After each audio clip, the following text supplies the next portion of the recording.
आज के इस वीडियो में हम लोग परचेज के बारे में पढ़ने वाले हैं कि कैसे परचेज ऑर्डर का एंट्री करते हैं, रिसिप्ट नोट का एंट्री कैसे करते हैं, रिजेक्शन इन का या आउट का एंट्री कैसे करते हैं और लास्ट में बिल कैसे बनाते हैं। तो आइए इस वीडियो में हम लोग सीखने जा रहे हैं परचेज रिगार्डिंग एंट्री। जैसा कि प्रीवियस वीडियो में हमने आपको स्टॉक आइटम्स से रिलेटेड वीडियो दिया था। यदि आप हमारे चैनल पे नए आए हैं तो सब्सक्राइब कर लें और बेल का आइकन बजा दें ताकि नोटिफिकेशन आपको मिलते रहे हमारे नए वीडियो का। ठीक है, देखिए हम लोग ओपन करते हैं टैली और आज मैं इसके लिए एक नया कंपनी क्रिएट कर लेता हूं ताकि आपको समझने में आसान हो।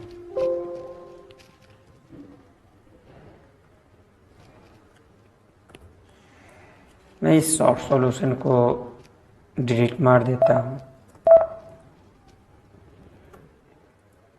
और क्रिएट करता हूं सॉफ्ट सॉल्यूशन।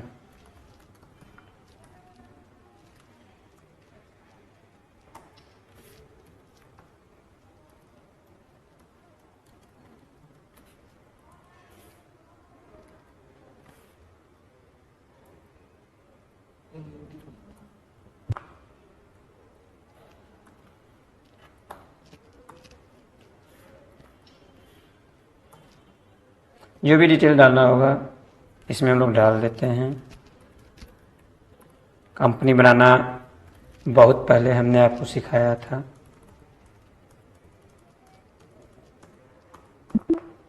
चलिए, लेजर बनाना आपको पता है, हम विशेष लेजर नहीं बनाते हैं।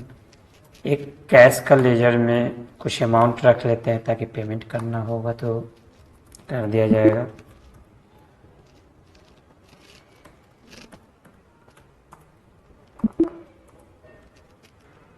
आइए स्टार्ट करते हैं हम अपने वीडियो को परचेज रिगार्डिंग। सबसे पहला काम ऑर्डर होता है, परचेज ऑर्डर।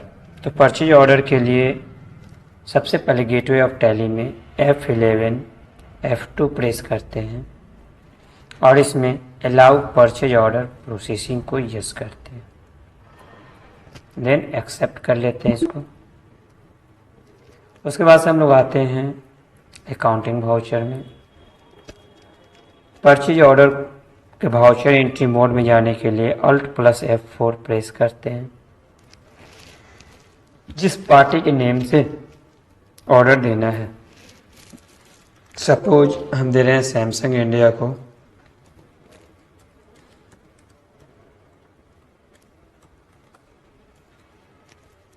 ये सन्ड्री क्रिएटर होगा क्योंकि इसे हम परचेज कर रहे हैं। बिल को यस करके चलते हैं, इसलिए यस करके चलते हैं ताकि बाद में हम लोग मेंटेन जो बिल करते हैं तो हमारे पास पूरा डिटेल्स हो। ऑर्डर नंबर में कुछ भी डाल देते हैं, 1 2 3 डाल दिया और यहाँ पे परचेज का लेजर बनाते हैं। जैसा कि आपको पता है कि ऑनलाइन हमारे पास क्रिएशन होता है Alt+C के द्वारा। परचेज अकाउंट के अंदर में जाएगा। अब देखिए आइटम, सपोज LED टीवी हम खरीद रहे हैं। आप लोग पूरा कैटेगरी वगैरह देकर जाइएगा। हम लोग यहाँ सिंपली चल रहे हैं PCS, तो क्वांटिटी चाहिए। जैसे हम आते हैं तो यहाँ पे क्वांटिटी पूछता है, चलिए 10 पीस ले लेते हैं।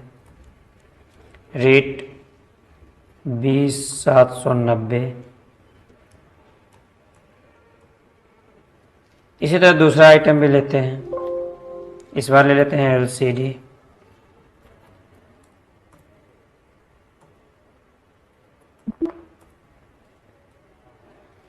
इसका भी 15 पीस ले लेते हैं।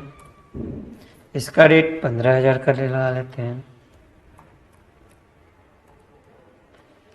इसी तरह केबल ले लेते हैं।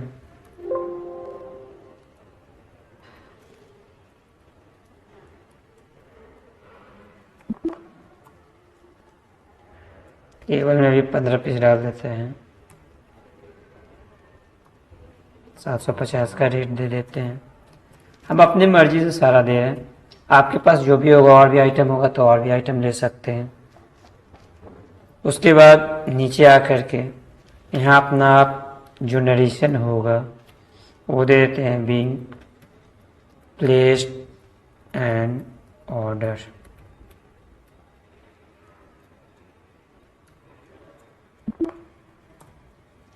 जब हम परचेज ऑर्डर कर दिए तो सप्लायर हमें गुड्स भेजता है, यानी हम उसको रिसिप्ट करेंगे, यानी रिसिप्ट नोट। तो रिसिप्ट नोट के लिए हम लोग F11 F2 प्रेस करते हैं। और देखिए जब हम रिसिप्ट करते हैं तो इसमें हमें गोडाउन की ज़रूरत होती है, इसलिए लोकेशन को यस कर लिए और यहाँ आकर यूज ट्रैकिंग नंबर को भी यस कर लेते हैं। फिर से आते हैं अकाउंटिंग वाउचर में, Alt F9 रिसिप्ट नोट का वाउचर एंट्री में जाते हैं। जो भी रेफरेंस नंबर हो इसको हम यहाँ पर दे देते हैं।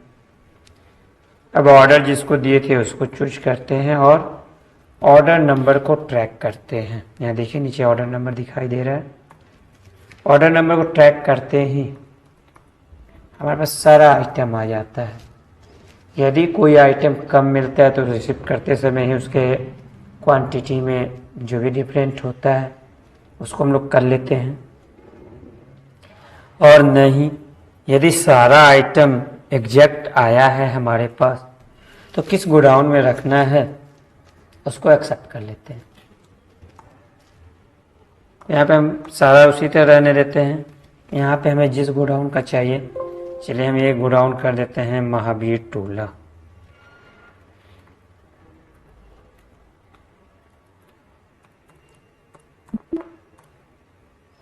देखिए सारे में केवल हम चेंज कर रहे हैं महावीर टोला, यानी लोकेशन को।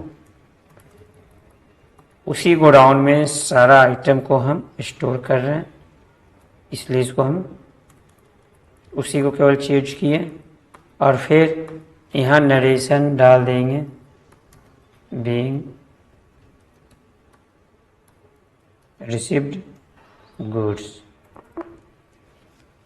उसके बाद होता है कि हम बिल बनाते हैं या रिटर्न करते हैं। तो मान लीजिए कि हम पहले ही देख लिए कुछ आइटम हमारा रिजेक्शन है तो उसको पहले रिजेक्शन कर लेते हैं। तो इसके लिए F11 F2 और ऑप्शन को हम लोग अदर फीचर्स में जा कर के इनेबल करते हैं, use rejection inward outward notes, फिर एक्सेप्ट कर लेते हैं। फिर पहुंचते हैं काउंटिंग वाउचर में और रिजेक्शन आउट के लिए Alt + F6 प्रेस करते हैं। जिसको हमने ऑर्डर दिया है गुड्स उसे ही हम रिटर्न भी करेंगे, इसलिए हम चूज कर लेते हैं सैमसंग इंडिया को। जो भी आइटम, मान लें हम केबल को ही रिटर्न कर रहे हैं, केबल को जैसे ही हम चूज करते हैं हमारे पास चालान नंबर आ जाता है, रेफरेंस नंबर आ जाता है, उसको सेलेक्ट करते हैं। हमारे पास जहाँ स्टोर किए हैं आइटम वो पूरा डिटेल्स आ जाता है। चलिए 15 पीस दिखाई दे रहा है, 5 पीस वापस कर दिए ड्यू टू एनी रीजन। मे भी हो सकता है केबल खराब हो, मे भी हो सकता है कि अमाउंट कुछ ज़्यादा पड़ रहा हो। किसी भी कारण से हम आइटम को रिजेक्ट कर सकते हैं। बारी बारी से और आइटम हमें चाहिए तो और आइटम को चूज कर लेंगे, यदि नहीं चाहिए तो यहाँ पे एंड ऑफ लिस्ट करेंगे। तो यहाँ पे फिर लिखते हैं बीइंग गुड्स रिजेक्टेड, फिर एक्सेप्ट। लास्ट में हमें बिल रेज करना होता है तो उसके लिए हम लोग F9 प्रेस करते हैं। यहाँ पर भी कोई इनवॉइस नंबर डाल देते हैं हम INV123। डेट अपने ज़रूरत के अनुसार ले लेते हैं। जिसको ऑर्डर किए थे उसी का बिल बनाते हैं। तो बिल बनाते समय भी हम यहाँ पर चालान नंबर को ट्रैक करते हैं। जैसे ही चालान नंबर को ट्रैक करते हैं, ऑर्डर ऑटोमेटिक ट्रैक होकर के जो भी एडजस्टमेंट हुआ है सारा एडजस्टमेंट होकर के हमारे पास आ जाता है। जैसा कि आप देख सकते हैं, टेबल का हमने ऑर्डर 15 पीस का किया था और 5 पीस रिटर्न किया था। तो 5 पीस रिटर्न करके 10 पीस बचा, 10 पीस हमने ले लिया। उसके बाद इसको एंट्री क्लियर करते जाते हैं, सारा एक्सेप्ट, कहीं कोई चेंजेज नहीं। और लास्ट में नरेशन लिख देते हैं।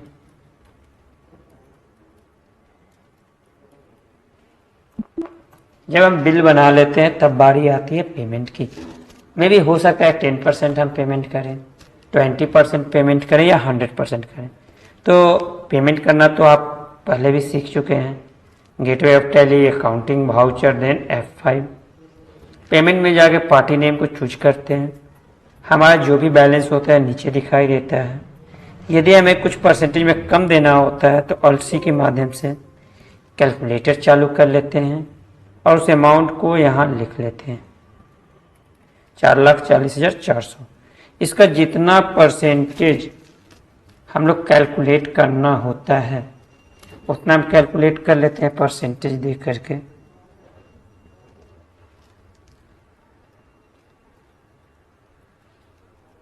और इंटर मारते हैं तो उतना अमाउंट लेकर के अगेंस्ट रेफरेंस में देखिए हमको यहाँ बिल दिखाई दे दिया। उसी बिल में से वो अरेंज हो गया जितना भी पेमेंट किए। और बाय डिफ़ॉल्ट हमारे पास कैश है तो हम कैश से पेमेंट कर देते हैं। आपके पास यदि चेक होगा तो चेक आप दे दीजिएगा, जो भी होगा बैंक या cash. Being paid 10% amount of dues amount. जो भी हमें नरेशन देना होगा हम अपने अनुसार नरेशन दे सकते हैं। उसके बाद इसको भी एक्सेप्ट कर लेते हैं। इस सारे एंट्री को देखने के लिए डिस्प्ले के बाद डे बुक, डे बुक में देखिए हमारा सारा एंट्री दिखाई दे रहा है। इस प्रकार हम लोग परचेज का पूरा एंट्री देखें। कभी कभी ज़रूरत पड़ता है कि परचेज करने के बाद भी हमें रिटर्न करना होता है, जिसके लिए हमें डेबिट नोट भेजना होता है। तो नेक्स्ट क्लास में हम आपको डेबिट नोट का एंट्री कैसे किया जाता है इसके बारे में आपको बतलाएंगे। मिलते हैं हम अगले क्लास में नए वीडियो के साथ।